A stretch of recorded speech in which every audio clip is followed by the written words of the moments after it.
Good afternoon and welcome to the Sefton Park Community Centre. This is a Ten and Spin webcast. My name is John McGurk. I'm a member of Ten and Spin.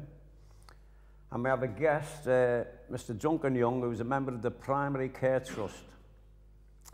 The show is going to be associated with obesity in life, smoking, binge drinking, and Duncan is a bit of an expert on this.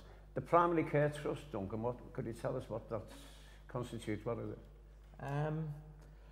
Well, first and foremost, I work for the NHS because that's what I'm sure most people think about when they think about the health service, the National Health Service. Primary Care Trust is your local primary care, your doctors, surgeries in your area, the collective I see, group. So there's Liverpool Primary Care Trust. Last month there were 3 primary care trusts in Liverpool, North, South and Central. Now they've all come together and now we're one primary care trust. But I would say forget about that, just think about the NHS. So the Primary Care Trust has united them all sorts of things? Yes, we're all together on the secondary care. It's primary care is your first point of call for healthcare. You go and see your doctor, you'll go and see your health visitors. So largely out of, doctors, surgeries, health centres. Yeah. Secondary care is off to hospitals. If your doctor can't cope with, can't deal with your particular problem, you'll be referred to secondary care. So you'll go to the Royal, you'll go to Broad Green, you'll be sent elsewhere. I see. Well, that pertains to health in general, doesn't it? But today, we're going to speak on a couple of specific items, are we not? So on that point, could you tell us where do we stand in the league of obesity, regarding to obesity in other countries? Are we? Obesity is one of those things we've heard over the last couple of years that obesity is coming, and it's set sail from New York and it's moving over here. The obesity epidemic is coming from the West, coming from America, where it's been it's big in America and it's going to be big in Europe, and it's here. The problems are already starting to hit us, and it's problems that an organisation like the local Primary Care Trust has to do something, has to have a plan to deal with it. Well, I saw a very funny illustration of that fact last year when we had a showing of a cartoon in the Fact Centre. And part of the cartoon showed a scene on a New York street of people walking on the road, and mostly really, really fat people. When they got to the traffic lights, they were red. And this man stopped suddenly, and his stomach went forward, came back, went forward, and then he actually came to a halt. And that illustrates the fact perfectly. But can you put your finger on a specific reason for this obesity? Why is it suddenly in the news now? It hasn't been over the years. There isn't one specific reason for it. It's a number of different reasons that have collectively come together. Would you say it's mainly food? Is it mainly food? This one problem. It's how we live our lives today. It's the problem we've moved from being moved out of being an old industrial society where everybody had to graft hard physical labour into the term they use now is we're all sedentary now. We're all sitting in chairs, in the old sedan chairs. So I spend a lot of my time in the office in front of a computer or at my desk, not doing anything apart from moving bits of paper. I'm stuffing myself, thinking to myself, oh, I've done a really good job here. I'll reward myself with a piece of chocolate. Nip down, that's my exercise. Nip down to the newsagents round the corner. Have a bit of chocolate as a reward. I'm hardly doing anything during the day. Wherein, previous generations, my ancestors would have all been at work, or largely at work, doing hard physical graft. And, there's more and more of us spending our time now sitting at home, sitting in front of computers, sitting in desks. And the old, there's no need for manual labour anymore. And, everything is being made more convenient for us, and it's the food we eat, it's how we play, it's our social lives, everything's brought to us on a plate, as it were. But of course you're aware of this fact, so obviously that helps. You're aware of the fact that you're sitting in a chair, you're not mobile, you're not doing manual work. Wouldn't it be a fact that it's the people in danger, the people that don't realise that, but are doing that in that same position as you are, but they do nothing about it, and they don't realise this fact.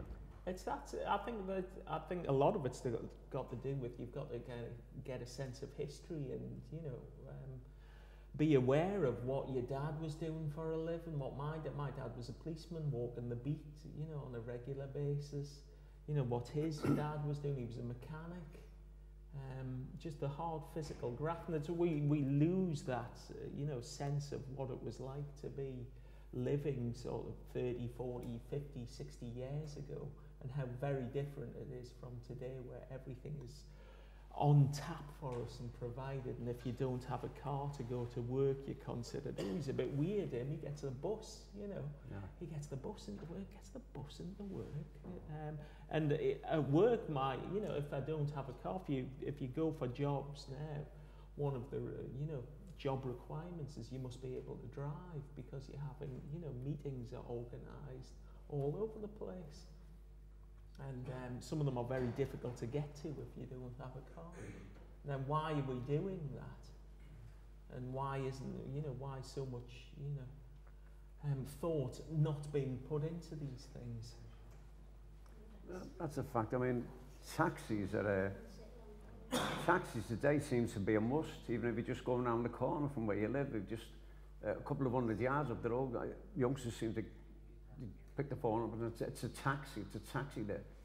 They don't seem to be educated to the fact that they can keep themselves fit just by going through the everyday life, doing things manually, just walking or climbing or whatever. They want it all laid on for them. Yeah, it's how we perceive. It's how we perceive things.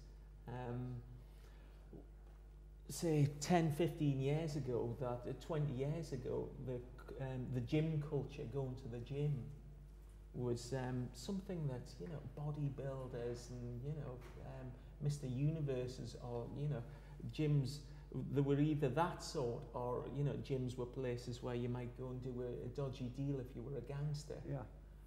And now that whole kind of culture of, oh, must go to the gym, you know, that gym culture has become part of, you know, if you're not part of a gym, and it should be a private gym, then you haven't got status. And we've lost all of that kind of, those things that we used to do naturally, were naturally part of our everyday lives, like walking and, you know, getting from A to B, have been made easier by, you know, the increase in car ownership. As we, you know, go everywhere in cars these days, we're now thinking, oh, you know, we're driving everywhere, sitting at our office, sitting in front of our computers, thinking, God, I'm so unhealthy, I've got to go to the gym. You know, so when the working day ends at 5, you're thinking, oh God, I've got to go to the gym now. Now the gym seems to be a bit of an onerous task, because you've done your 7.5, 8 hours at work. And you're thinking, now I've got to go to the gym, oh, I can't be bothered to go to the gym. And so you send your money to the gym because you can't really be bothered. So you think, oh, well, I won't bother going to tonight. I'll miss it tonight. And then, you know, that can you know, grow and grow. I'll miss it tonight. So it isn't partner. It's something that you have to go and force yourself to do and give up time to do, to be fit, to get fit, to be healthy. And it isn't ingrained within our everyday, you know, working lives. We're not walking as much. The food we eat is far more processed. There's more fats in the food we eat. There's more sugars. There's more salts, etc. That are all doing, you know, bad things to our bodies because we're eating too much of it. And there's, you know, it's so much easier to get hold of that food as well. Because if we're going up to Asda, if we were just to take a walk up to Asda now, you know, you'd see chocolate bars, you'd see biscuits, you'd see things, you know, 2 for the price of 1, buy 1, get 1 free. You can't just have a chocolate bar anymore. It's got to be, you know, a super king size chocolate bar. It's got to be a special limited edition chocolate bar.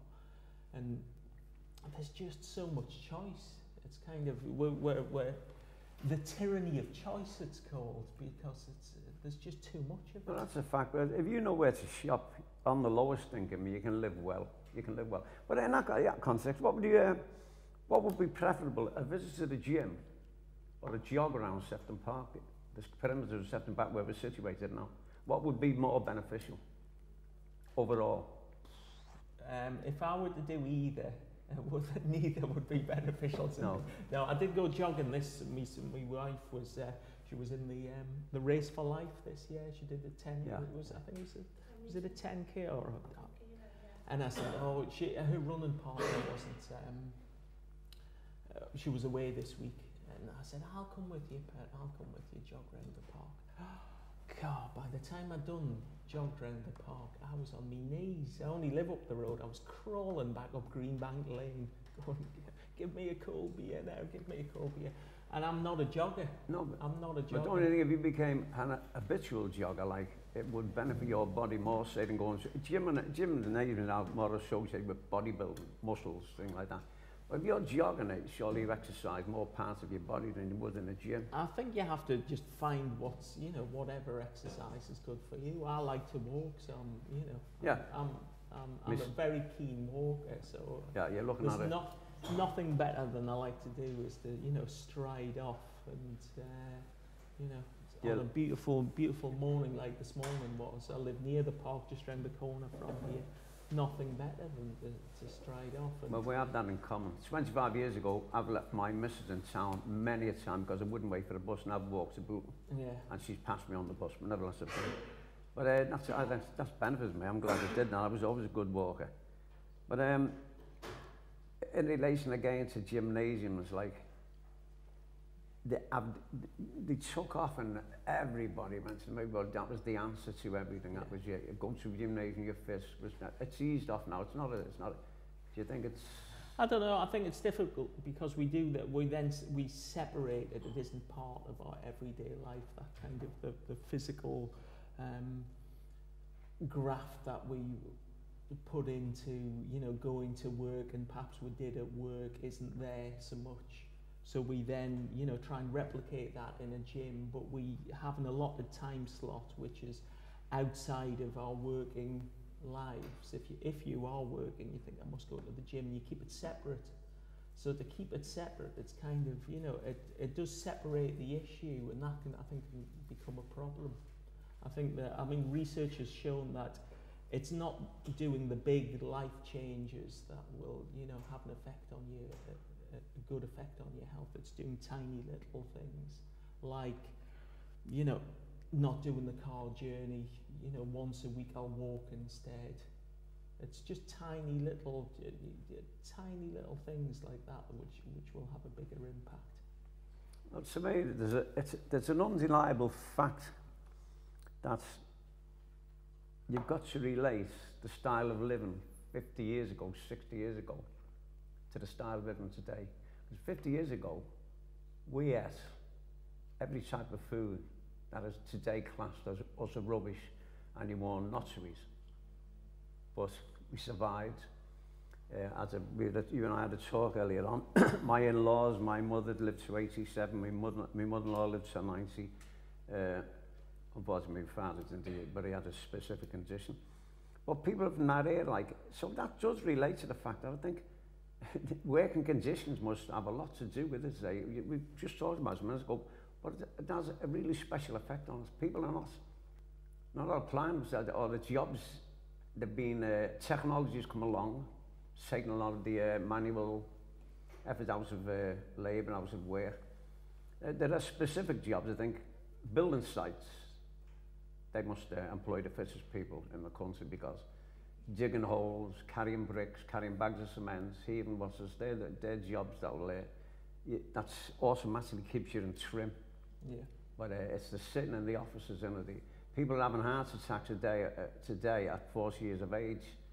It was unheard of in my day. Yeah. Now, I know I've got friends amongst my crowd, tennismen, they're always saying this for me. It didn't happen in my day, but to me, I don't remember people 40 years of age. They're keeling over left, right and centre today. It's a difficult thing to look back on that sort of, if there was perhaps any kind of golden era of our health. I mean, we can look back to kind of, let's go back to the Second World War, when the country was probably at its most healthiest, because the country had to be self-sufficient and everybody was growing their own vegetables, and you know, I'm sure much of the park was dug up, and everybody had, you know, potatoes, onions, etc., whatever they could grow. At the same time, going back to the Second World War, the government spent more money on cigarettes for the troops than it did on tanks, boats and planes in the Second World War. So by the end of the Second World War, 1945, VE Day, 80% of the male, 80% of the adult population was smoking. So it's, you know, when we do look back to kind of different ages, there's always kind of, you know, there's swings and roundabouts. There's you know, certain things were better. People could eat a higher saturated fat diet because they didn't have central heating, they didn't have the convenience, you know, all of the modern conveniences that I can see around this hall today, which meant that the bodies had to work harder to keep warm, and they were burning that off. But if you want to go right back to the kind of, you know, the health records of this country, that this city, that Dr. Duncan's the first medical officer in the country, first chief medical officer in the about 1840s, described. I've seen his name described. Described, you know, he's got a pub in town. That's right, that's the thing that I knew. Yeah. He described Liverpool as being the, you know, the filthiest place, you know, just literally the pits with the, you know, with the life expectancy for newborn babies. There was a huge, you know, children mortality rates in those times. Yeah. So, you know, difficult to think back to those times. You know, some things were good, some things were bad, and it's, you know, weigh them up against the kind of, you know, what we've got today. Yeah. It's difficult to... Well, there's another aspect, like a self-regulated diet. I mean, again, a personal experience. I joined the Merchant Navy. We went through a Merchant Navy training school for 3 months. And the consensus of opinion amongst the lads in the camp is that we were being starved. What was on our plate to us was just ample enough to keep you existing, keep it. But when we left there, there's no doubt about it. You felt as fit as a fiddle. So there's such a thing as gluttony, pigging out on food, loaded plates. People are visiting restaurants every night instead of cooking their own meals and that. Everybody, the social trends, we eat out more as a nation now. When I first moved to Liverpool in, let's see, when was it? 1983, you can imagine it now, had a bit more hair in those days, a bit more innocent. You know, I think there was a French restaurant down Lark Lane. There just weren't restaurants in town. Town was kind of devoid. There was a few old pubs that used to go to. Now it's nothing but. Now, Allerton Road is wine bars and restaurants. We eat out more, there's more takeaways, more ready meals, stuff being prepared for us, and a lot of the time we don't know what's going into that, or we don't bother to find out what's going into that food because it tastes so nice, because we're too busy tucking into it going, oh, this is nice. Yeah, and of course what we're talking about here, they're not myths, like, because there are statistics to prove these things. I've read just recently the healthiest nation on earth is the Japanese. And they live mainly on a fish diet. That's their main diet. These other things, but it's mainly fish. And of course, come to the other European countries, apart from us, Italians, Greeks, now, the basis in their food are mainly vegetables, aren't they? And, so there's, like, it's so obvious. Like, why haven't we got a grip? Why haven't we got a grip of this one? I think because the onus in modern society is on individual choice these days. I have this. This is my Bible at work. This is the.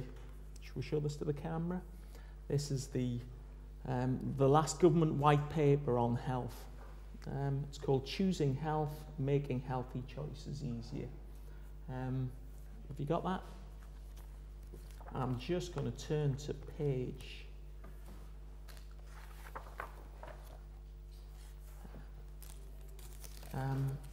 13, which talks about marketing health and getting the message across to people. The problem is not lack of information on what is good for you and what is not. People are getting new facts from all sides. We are bombarded by messages. Exactly. Yeah. Exactly. And that can become, too much sometimes. We live in a kind of culture of self-regulation now. You've got to watch how much salt you're putting on your food, how much, if you are having sugar in your coffee, how much sugar.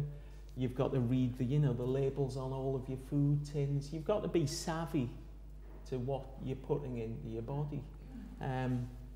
It says here, but messages about health are sometimes inconsistent or uncoordinated and out of step with the way people actually live their lives today.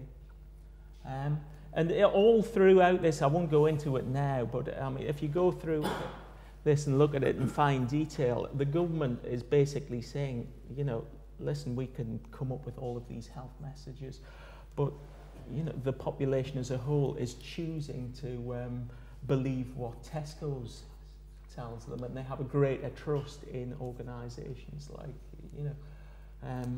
Tesco's and Asda and Sainsbury's and all of them, and that's where the change will come. That's where they will get their messages about what is either good or bad for them. Now, if you're running a commercial enterprise like a supermarket, you've got to make a profit at the end of the day. Exactly. So these organisations have got to make a profit. So it's on a knife edge about what are their responsibilities? Are there responsibilities to their shareholders to make as much profit as possible and sell us rubbish? Well, you just made a good point there. Labels on tins. I mean, I've looked at them, and to be honest with you, I look at them, and it's all Greek to me. And there's older people, and I think it'd be worse stuff. Maybe they should be made to label tins in pure English, instead of loads of figures which you don't understand. What's this? And you look at it and you put it down. Then there's the other thing. It is a fact that some big firms, some big supermarkets, Corwith, just is labelled organic and found out not to be. Shouldn't penalties be more strict? Shouldn't they? They are. Yeah, and I mean, there has been debate about whether there should be a very simple traffic light system of labelling on the tins, where it'd be red for danger, that if you eat, make it obvious, eating this, more than 2 or 3 times a week, then, this is going to be dangerous for you. And at the moment, it is very difficult. My wife's father, fit as a fiddle from the outside, died when he was 45, high cholesterol, they didn't know that at the time, just because of technology. The technology wasn't available at the time. My wife's got funny little polyp bumps on her feet, and she'll kill me for broadcasting this to public. And when our kids were born, I said, "Oh God, the kids have got that have got your feet, Donna." And these little polyps are a sign that that they will be susceptible to high cholesterol. And I bet you, if I'd never met my father-in-law because he was dead. I bet if we went back and looked at his feet, we would have found those strange little, polyps, these little bumps. It's only when they put pressure on them. So we took the kids along to the doctor and said, "Oh, they've got the same feet as my wife." And the doctor said, "Oh, that's an indication that they might be susceptible to high cholesterol." And they said, well, so they gave a bit of family history, and they found out that, Donna's father had died when she was 16. At 45, he was a great squash player. On the outside, fit as a fiddle, collapsed and died, heart attack. Nobody knew how it happened. Had to find out via post-mortem. They then looked at they said to Donna, "We better check your cholesterol now, we've found out this, you know, from the drop of blood, which they can do now. They can tell you everything from a drop of blood. You know, what you had for dinner yesterday, what colour, you know, what colour your underwear is, you know, what team you support. It's amazing what they can tell from a drop of blood these days. And of course, the results came back. My God, your cholesterol's really high, darling. You've got to do something about it. So, and I remember the day when it's sort of like we've got to go back to the supermarket now and do the weekly shop, and look at the fat content in what we used to buy on a regular basis and what we buy now. It took me about an hour and a half to do the supermarket shop because I started to examine everything on the labels. And it's true, you have to decipher everything on that label. And it's not just it's the saturated fat, it's the fats. I came back from the supermarket and I said, where have you been? You know, I was going to call the police. And it took, as I say, it took an hour and a half to do. Now my children, it only, you know, my wife's 39 now, and she found out, you know, 5 years ago that, you know, she's got high cholesterol, and she's doing something about it now. And she hasn't, you know, she was offered drug remedies, but preferred to see if she could change that high cholesterol through her diet, which she has. Now my children are going to grow up with the knowledge that they are susceptible to high cholesterol, and that, you know, as they grow up into adults, they will have to watch what they eat.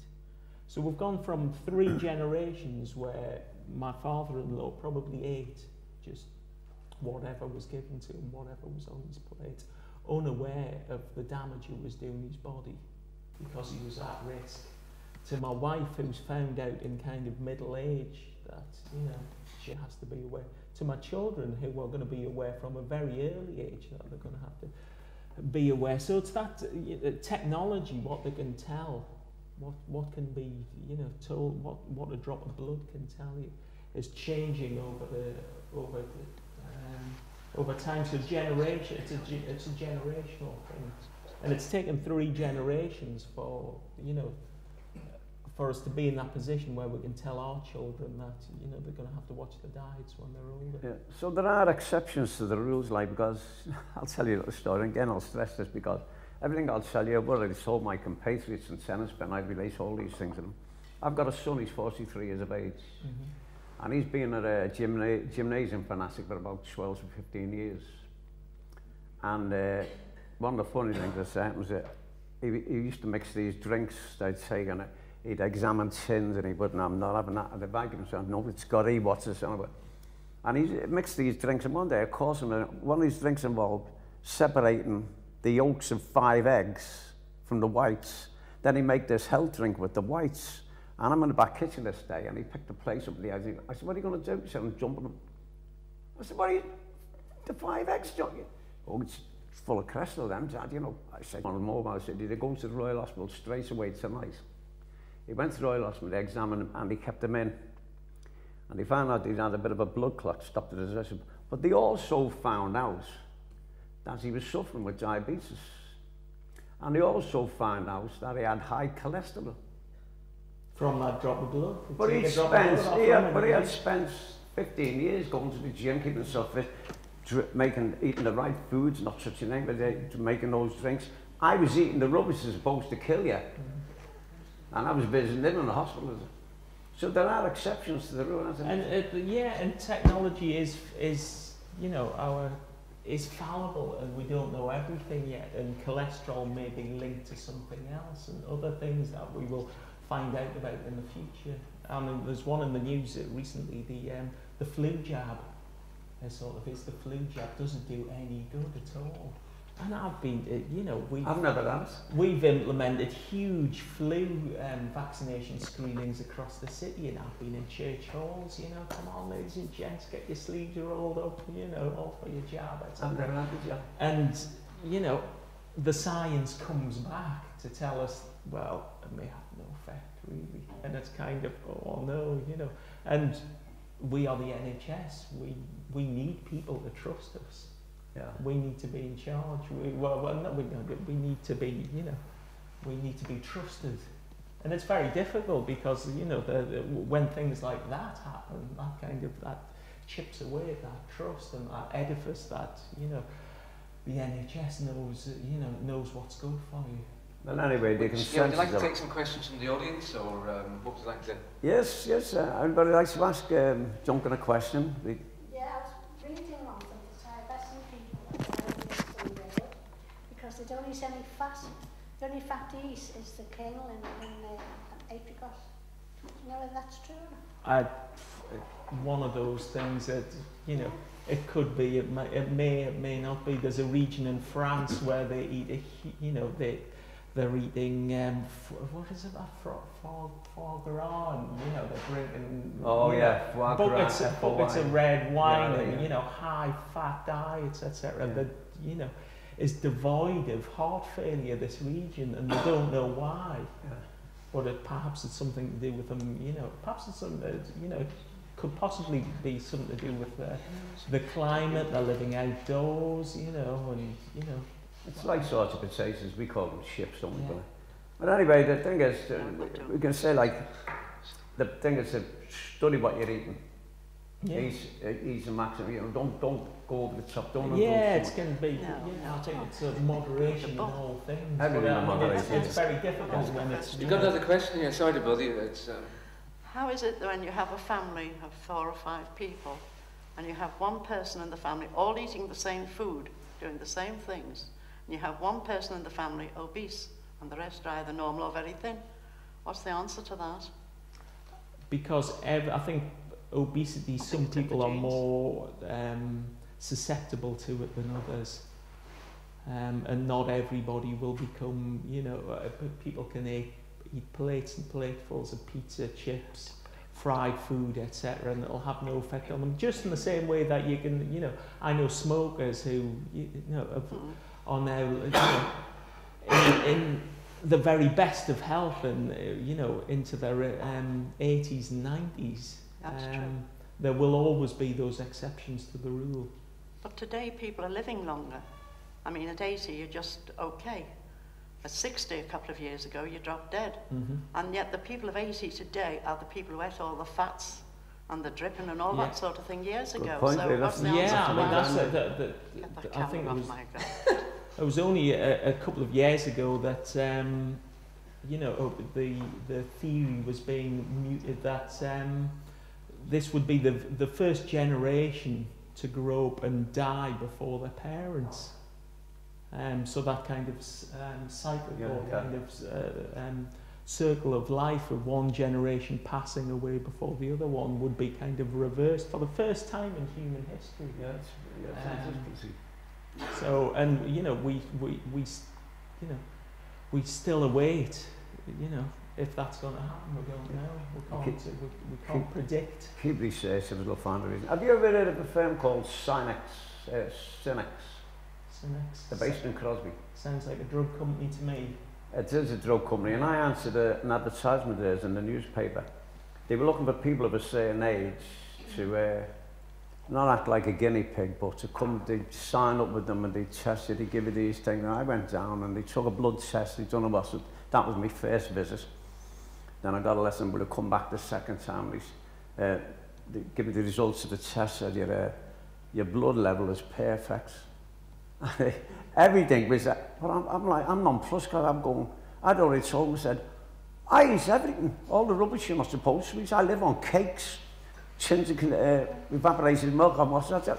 And she said, well, we're looking for you. That's what she said, we're looking for you, we're looking for you. We want to know why. And I said, what you tell me? When I left, I went, oh, made up, sorry. And anyway, they dispensed me in there. Nothing I can tell us, so delighted. But anyway, that's just a funny angle of this. Food anyway, as Duncan's just pointed out, be selective. Get that book, follow the rules, and eat the right stuff, and possibly it's got to be a benefit to you. So anyway, we're covering a couple of topics here. Now, the next one is, I suppose those cigarettes, smoking, effects on people. Yeah. Well, it's very difficult for me to say anything about smoking because I used to smoke, 40 a day at least. Well, the non-pure is the purified. Been there, done it. had the addiction, and it is an addiction. That's the that's the thing about smoking, is that once that nicotine hooks into your system, and that your brain is telling you that you need that nicotine. There's nothing better in the world than a cigarette taste It's got to be one feed element. that craving.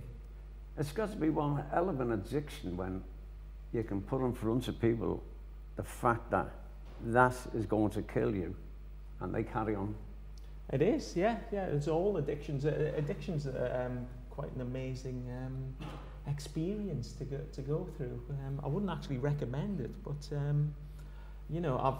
all addicts, and not just cigarettes. I've talked to drug addicts who will articulate that when you become addicted to something, nothing else matters, to the detriment of your family, your friends, your material well-being.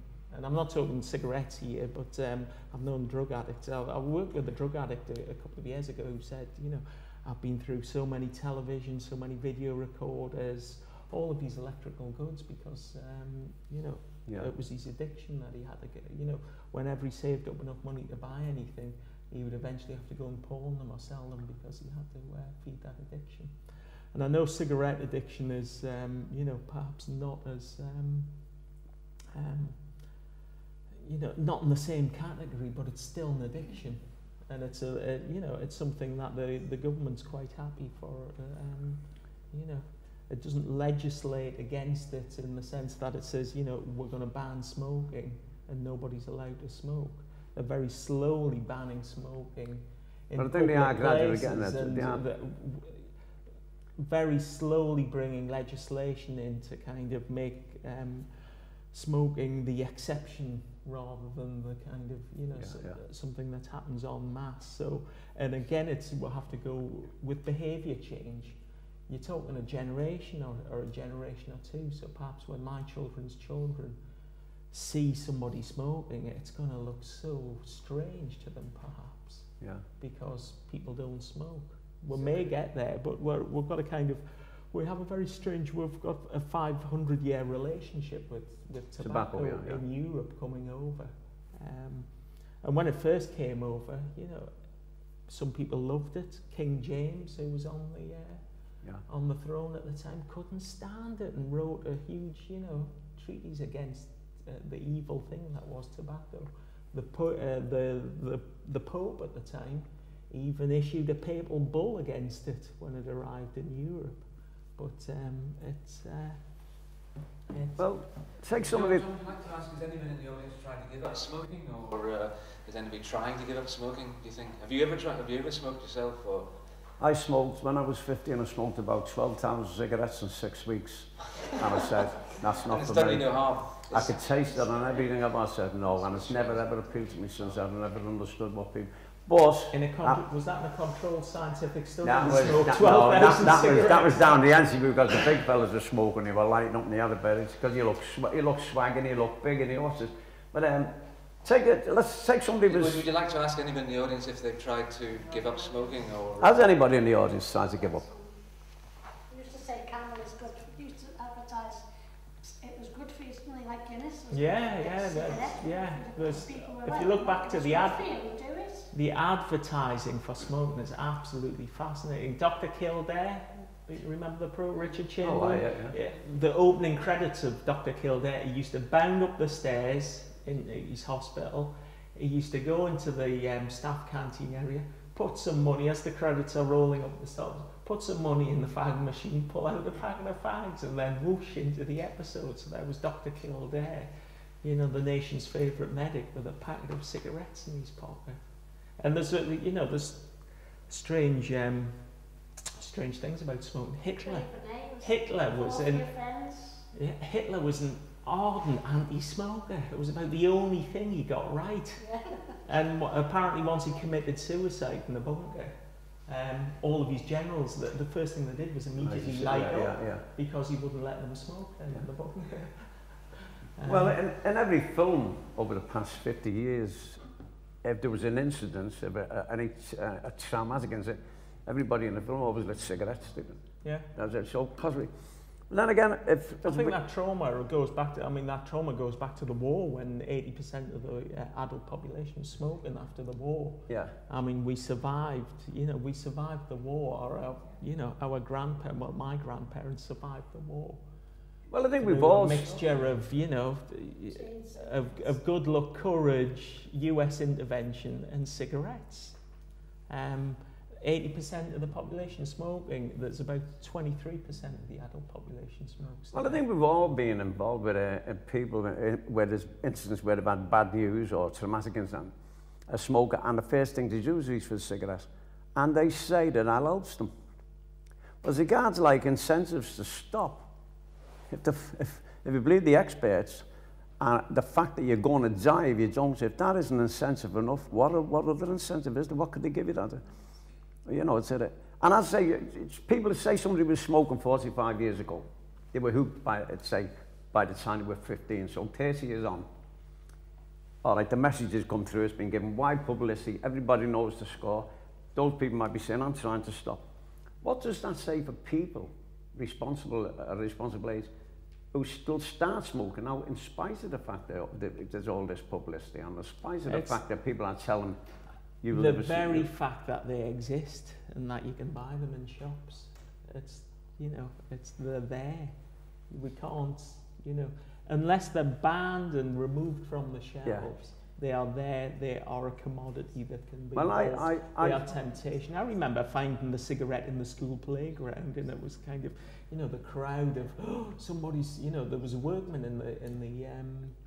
in the schoolyard, and he dropped a cigarette, and it was kind of half smoked, and it was kind of, oh, the kids came around it like, the cigarette, you know, and there was about 50 kids all around it, and so, and there was kind of, go on, somebody smoke it, and of course, muggins, of course, I'll do it.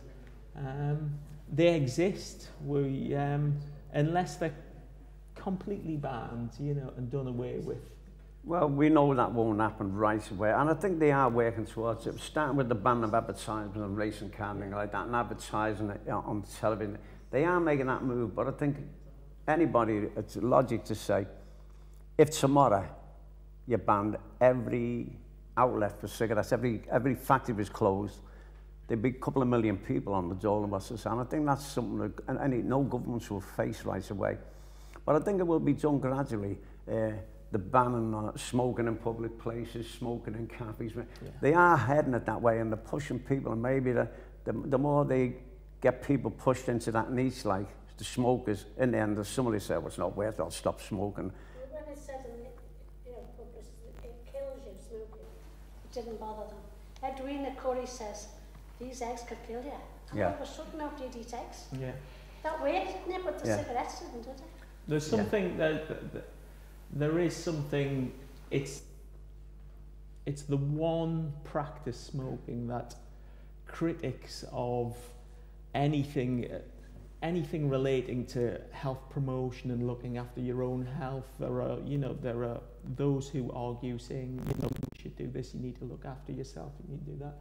There is just as much criticism, you know, scientific criticism as well, that, you know, says that's all absolute rubbish, that, and you can eat healthily until the cows come home, it still hasn't going to have any effect. The only thing that these two opposing, you know, theoretical camps can agree on is the fact that, yes, smoking is the largest form of preventable death in this country, and it is the one thing that something could be done about it. Well, as regards the E. coli in eggs, the thing, the difference there is you ate a bad egg and you were dead the next day. When you cigarettes, it takes about 50 years. Pardon? Oh, frying, yeah, there's people went up with the thing. Well, I think the thing with food is that, you know, that there might be something, you know, there might be dodgy bacteria in it or whatever, or it may not be particularly good food for you, but there is a shred, even in the, you know, even in a pie from the chippy, cooked in the deep fat fryer, there is a shred of nutrition in there for you.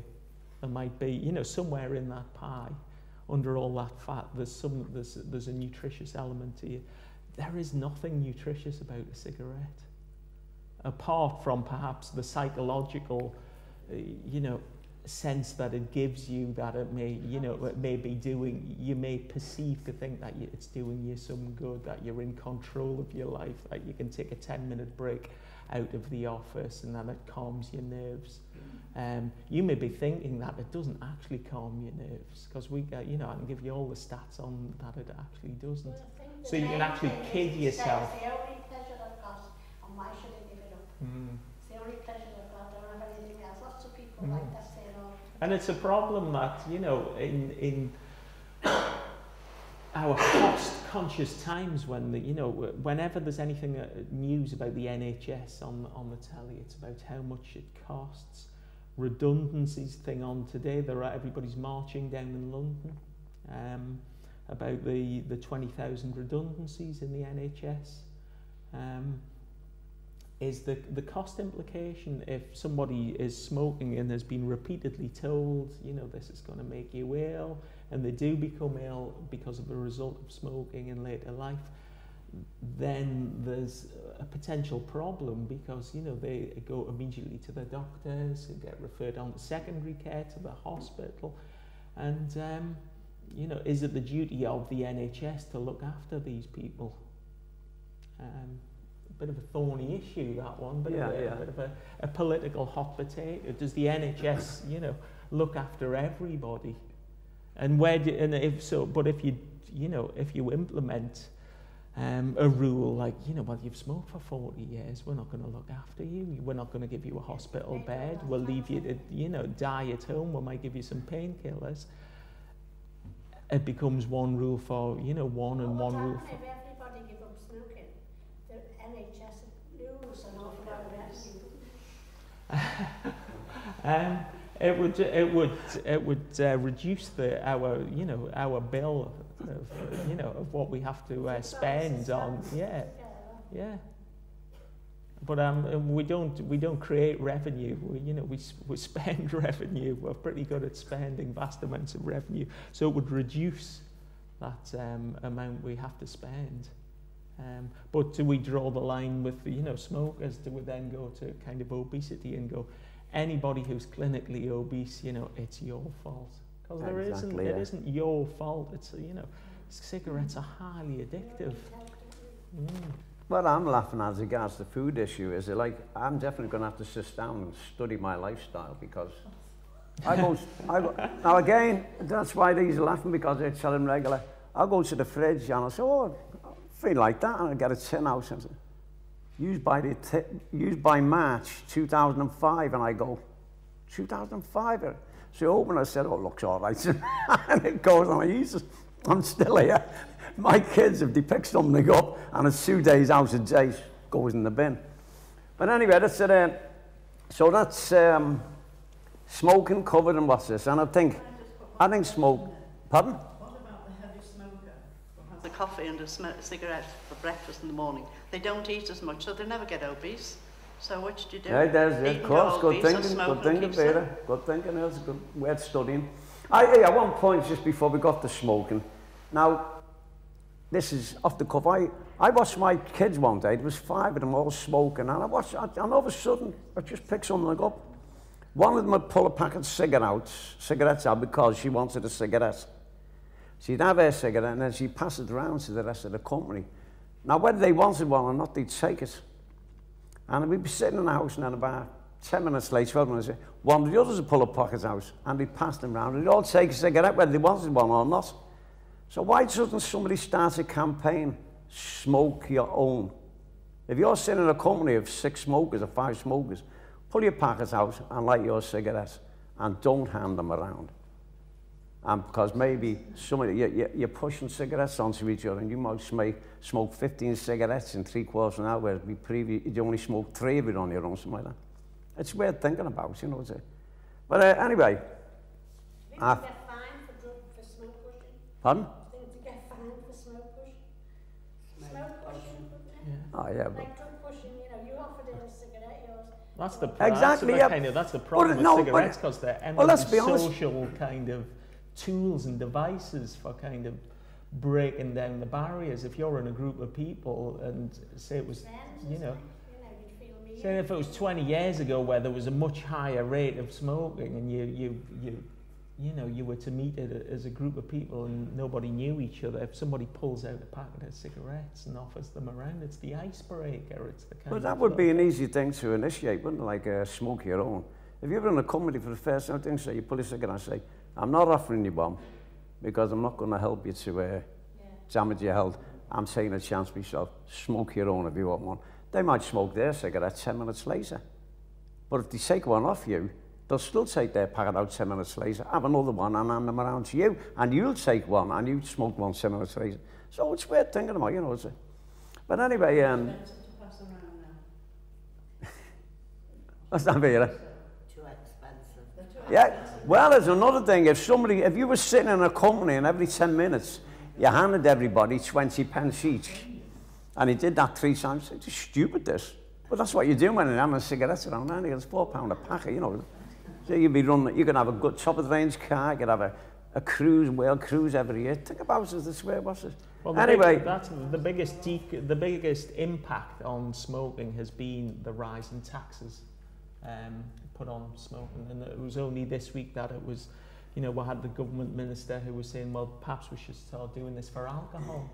And everybody's gone, oh, you know, alcohol, and there's another industry that generates absolutely millions. They've got to be reaching the limit now on alcohol. I mean, you drink more.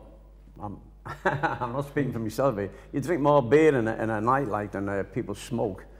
Like, and you'd already, some pubs you're paying £2.50 for a pint or something, you know. So 2 pints of beer equals more than 1 packet of cigarettes, and them cigarettes could last you for 5 hours. You know, 2 pints. So there's limits there, I think. I know, but if the price of alcohol remains high in pubs and is set at a high tariff in a pub, you know, to make profits for that pub, pub going and, you know, the people frequenting pubs is falling statistically because everybody's doing it at home now. Everybody's drinking it at home. Yeah, which is and worse, we go really. back to the supermarket up the road. Which is worse, really, because drinking should be done in a pub. It shouldn't be done at the home. Because it can cause trouble in home. Well, I'm glad you led us nicely on. I was trying to get it onto the beer issue because binge drinking, like it's. How would you describe binge drinking? Binge drinking is something that's kind of, it isn't that having a tipple every night. Is that exclusive to alcoholics like that? Binge drinking is the saying, I don't drink every night, but on Fridays and Saturday nights I go out and I get absolutely plastered, so much so that, you know, I wake up the next morning and I've got absolutely no memory of what's happened apart from, you know, the vomit stains down one leg and the kebab stains down the other leg. So, and it's that, you know, that impact of that binging. You know, if you were to binge on anything, alcohol, food, it's not good for your body. Again, everything back to moderation. We kind of, we always think of Europeans, don't we, of having that kind of, the civilized Europeans who have, you know, 1 or 2 glasses of wine with an evening meal, and, you know, French people sitting around the table and the kids having, you know, some watered down wine because they know their limits. Whereas you go into town now on a Friday night and Liverpool's party central, and it's kind of, you know, disgusting. The bars are. I've seen it. It's like a jungle. The bars are bringing the people in, and, you know, that's how it's. And there's a whole question mark over, you know, that's how Liverpool has kind of reinvented itself as a kind of, you know, the city centres become kind of, you know, pleasure centres and. Exactly. But what I've seen, I wouldn't call it pleasure. Well, pleasure for some. Because I haven't done what they're doing. They're just falling around the street, bumping into people, and being sick. But wouldn't you say there's a case for saying that beer actually is a totally more dangerous thing than smoking? Absolutely, yeah. I mean, beer can cause more problems, killings, beatings up. What's the people who smoke don't do that. Plus, as well as damage. So why isn't there as much a witch hunt on against beer as there is? I think we're slowly starting to see the kind of the government switch from, as I say, the first noises came out this week about kind of the tax on. Yeah, but that goes against the fact that they've just legalised 24-hour drinking. Yeah. I'd have thought that was a backward step in it. Well, I mean, that their argument being that brings us to a more kind of continental kind of way of living, and you know, doesn't encourage that 10:30 final orders, you know, 11 o'clock everybody out on the streets, kind of 11 till 12 you better be, you know, off the streets because there's hundreds of drunks roaming the place. I've seen people in a pub in Wood Street by the Fact Centre drinking, sat there drinking pints at 10 o'clock in the morning. Now, they might be the kind of people who drink right through the day until they get thrown out of the pub 1 o'clock in the morning. So 24-hour drinking is like every day would be Christmas to those people. Yeah. So in that context, it's just as dangerous. I think it's, you know, we do have that perception of, you know, what civilized drinking is, and it's that kind of European ideal of sitting in a, you know, a roadside cafe with the odd glass of wine, all being very civilized and reading the papers, etc., etc. I think that kind of our country, we have a, you know, a very strong relationship with drink that goes back historically. You know, if you go into the kind of the history books of the country, back into the medieval era, you know, there's accounts of you know, people coming from Europe and beyond to this country and just being absolutely amazed by the levels of drunkenness in this country. So it's not a new phenomenon, and we, you know, that's one of the things with the human race, and especially us British. You know, we've spent a lot of time inventing ways to kind of, you know, get drunk. And, okay, we've got about 5 minutes left. Can we just take a couple of questions from the audience about whether they've enjoyed the show, whether they'd like to see more types of this show, and whether they've got anything out of the show, that sort of question. Have you enjoyed the show, or? Yeah, yes. You could go again next week and tell us about all the food and all the fat what we shouldn't be eating. Like, well, I can certainly come back with some stats, and, or if there's any particular area of health, because we've only touched on some very briefly. Butter better than fat. I love butter. Yeah, See, I don't I think can't. it does you any harm. Now the spreadable butter as well. Butter or margarine. I don't eat butter or margarine, never have. Plus, you can blame these housing associations on obesity because it's them that put the sense of eating in. You know, so you know who's to blame. There you go. Anyway, we're coming here to the end of the. All I can say about drinking. Would anybody like more shows like this, or what do you think? Yes. Yes. Yeah, we get drunk and back. More shows. I'll pay you later. We get a few cans of lager and turn it into a social. Get more people. They won't come out in these flats. Anybody else got anything to contribute? That's it. Okay. Well, I've got 6 cans of lager in my fridge in the house, and drinking at home isn't my forte, so I'll wait till they're about 2 years out of date, and then I'm more likely to drink them. Anyway, listen, thank you very much for attending our audience. Thank you for anybody who's logged on, who's been on the web. We'd like to thank Duncan. It's been a very informative session. It's been very instrumental. He's put his case across great. If you don't all walk out of here now and throw your cigarettes away, you never will do. Thank you very much. Let's do it again sometime. God bless. Thank you, Duncan.